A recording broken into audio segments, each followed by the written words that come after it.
نساؤکم حرث لکم، تمہاری بیوی تمہاری کھیتی ہے۔ میں تو ایک قدیم زمیندار گھرانے سے تعلق رکھتا ہوں، تو میں نے اگرچہ ڈائریکٹ زمیندارہ نہیں کیا، لیکن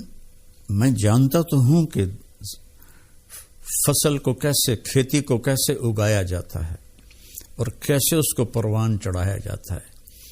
کبھی آپ نے دیکھا کسی پاگل کو کہ وہ آم کے پیڑ کو ڈنڈے مار رہا ہو کہ تو ایسواری آم کیوں نہیں دیتے، یا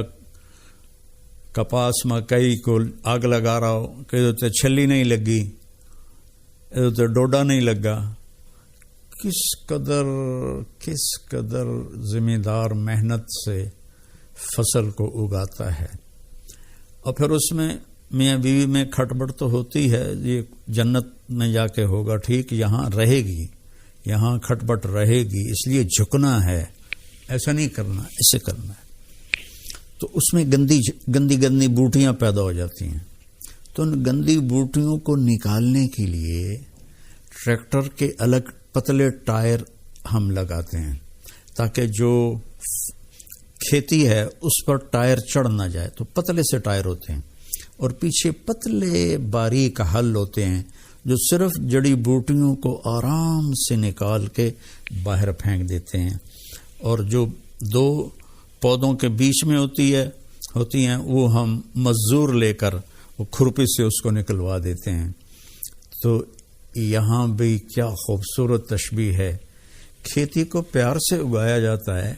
پرورش کی جاتی ہے۔ یہ سردیاں آئیں تو آم کے درختوں کو جو چھوٹے تھے سب نے ڈھانپ دیا کہ سردی کی وجہ سے یہ جل نہ جائیں،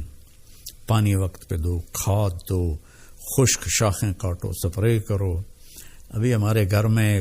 ہمارے باپ کے ہاتھ کا لگا ہوا آم کھڑا ہوا ہے 1964 کا،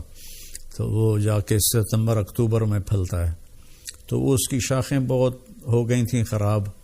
تو ہم نے مالی کو بلا کر وہ ساری کٹوائیں کہ تاکہ نئی شاخیں پیدا ہوں اور دوبارہ یہ پودا پھل دے۔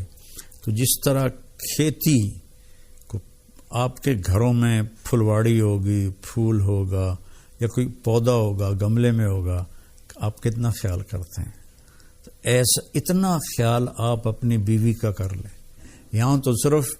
مرد کو ہی اللہ حکم دے رہا ہے، یہاں عورت کو نہیں دے رہا، مرد کو کہہ رہا ہے اس کو کھیتی کی طرح پالو کہ اسی نے تو پھل دینا ہے، اسی پر تم زیادتیاں کرو۔ سب سے جتنی کوئی چیز قیمتی ہوتی ہے اس کی ڈائی اس سے بھی زیادہ قیمتی ہوتی ہے، کہ اس میں ذرا بھی خراش آ جائے تو وہ خراش اس چیز پہ پڑتی ہے۔ مرسڈیز کی ڈائی کتنی قیمتی ہوگی، اس پہ خراش ہوگی تو مرسڈیز پہ خراش آ جائے گی، کوئی بھی موٹر ہو خراش آ جائے، فوراً ڈائی کو توڑ کے نئی ڈائی لگاتے ہیں۔ اور کائنات کی سب سے قیمتی چیز انسان ہے، اور اس کی ڈائی اس کی ماں کا پیٹ ہے۔ جب اس پر زیادتی ہوتی ہے اور سختی ہوتی ہے، بدتمیزی ہوتی ہے، جو ہمارے سسرال کا 99% یہی حال ہے، تو وہ اس کی ڈائی اندر سے کریک ہو جاتی ہے۔ پیدائشی طور پر بچے ڈپریشن کا شکار ہو کر پیدا ہو رہے ہیں، کہ وہ جو ماں ڈپریشن برداشت کرتی ہے اور اس کی ڈائی پر اثر ہوتا ہے تو بچہ پیدائشی ڈپریشن کا شکار ہوتا ہے۔ تو اللہ کے واسطے اپنی بیویوں سے حسن سلوک رکھیں۔ اللہ تعالیٰ کہہ رہا ہے وَعَاشِرُوهُنَّ بِالْمَعْرُوفِ، اپنی بیویوں کے ساتھ اچھا سلوک کرو۔ فَإِن كَرِهْتُمُوهُنَّ، اگر تمہیں کوئی بات اچھی نہیں لگتی یا وہ پوری اچھی نہیں لگتی، فَعَسَىٰ أَن تَكْرَهُوا شَيْئًا وَيَجْعَلَ اللَّهُ فِيهِ خَيْرًا كَثِيرًا، تو ممکن ہے اس ناگواری میں اللہ تمہارے لیے بہت بڑی خیر نکالتا۔